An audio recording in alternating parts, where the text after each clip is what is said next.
Hello friends, welcome to Yast recipes. இன்றைக்கி நம்ம சேனலில் நல்லா புசு புசுன்னு பூரிக்கு தொட்டு சாப்பிட்ற மாதிரி ஒரு சூப்பரான பூரி மசாலா தான் எப்படி செய்யறதுன்னு பார்க்க போகிறோம். இந்த பூரி மசாலா வந்து நம்ம கடையில் வாங்கி சாப்பிட்ற பூரி மசாலா டேஸ்ட்லேயே தான் இருக்கும். சாப்பிட்றதுக்கு அவ்வளோ சூப்பராக இருக்கும். வாங்க எப்படி செய்யறதுன்னு பார்க்கலாம். அதுக்கு கடாயில் 3 டேபிள் ஸ்பூன் அளவுக்கு எண்ணெய் சேர்த்துக்கோங்க. எண்ணெய் நல்லா சூடானதும் இதில் 1/2 ஸ்பூன் கடுகு சேர்த்துக்கலாம். கடுகு நல்லா பொரிஞ்சதுக்கப்புறம் 1/2 ஸ்பூன் சோம்பு சேர்த்துக்கோங்க. இப்போது 1 ஸ்பூன் அளவுக்கு கடலைப்பருப்பு சேர்த்துக்கலாம். இப்போ எல்லாமே நல்லா பொரிஞ்சு வந்ததுக்கப்புறம் 2 வெங்காயத்தை நான் நல்லா தின்னாக ஸ்லைஸ் பண்ணி வச்சுருக்கேன். அதையும் இதோட சேர்த்துக்கலாம். கூடவே ஒரு கொத்து ஃப்ரெஷ்ஷான கருவேப்பிலை சேர்த்துக்கோங்க. காரத்துக்கு 2 பச்சை மிளகாவை நான் பொடியாக கட் பண்ணி சேர்த்துருக்கேன். இப்போ இதை நல்லா வதக்கி எடுத்துக்கலாம். வெங்காயம் பார்த்திங்கன்னா கண்ணாடி பதம் வர அளவுக்கு வதங்கி எடுத்துக்கணும். இப்போ பாருங்கள், இந்த அளவுக்கு வதங்கிடுச்சு. இதில் 1 டேபிள் ஸ்பூன் அளவுக்கு இஞ்சி பூண்டு பேஸ்ட் சேர்த்து நல்லா பச்சை வாசனை போகிற அளவுக்கு வதக்கி எடுத்துக்கலாம். நல்லா பச்சை வாசனை கம்ப்ளீட்டாக போனதுக்கப்புறம் 1 தக்காளியை கட் பண்ணிவிட்டு சேர்த்துக்கோங்க.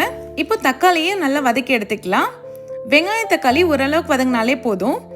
இது கூடவே 1/2 ஸ்பூன் அளவுக்கு மஞ்சத்தூள் சேர்த்துக்கலாம். வேறு எந்த மசாலாவுமே நம்ம இதில் சேர்க்க போகிறதில்ல. இப்போ 1 ஸ்பூன் அளவுக்கு நான் உப்பு சேர்த்துருக்கேன். உங்களுக்கு எவ்வளோ வேணுமோ அந்த அளவுக்கு சேர்த்துக்கோங்க. இது லைட்டாக வதக்கி விட்டுக்கலாம், அந்த மஞ்சத்தூளோட பச்சை வாசனை போகிற அளவுக்கு. இப்போ நான் 3 உருளைக்கிழங்கு வேக வச்சு மசிச்சு வச்சுருக்கேன். இதை இதோட சேர்த்துக்கலாம். சேர்த்துட்டு நல்லா அந்த மசாலாவோடய ஒரு வாட்டி மிக்ஸ் பண்ணி விட்டுக்கலாம். இப்போ 2 ஸ்பூன் அளவுக்கு நான் கடலை மாவு எடுத்து வச்சுருக்கேன். இதை 1/4 கப் அளவுக்கு தண்ணியில் நல்லா மிக்ஸ் பண்ணி வச்சுக்கோங்க. இது இதோட சேர்த்துக்கலாம். இது சேர்க்குறப்போ நமக்கு நல்லா திக்காக இருக்கும். கூடவே 1 கப் அளவுக்கு தண்ணி சேர்த்துக்கோங்க. இது நல்லா மிக்ஸ் பண்ணி விட்டுக்கலாம்.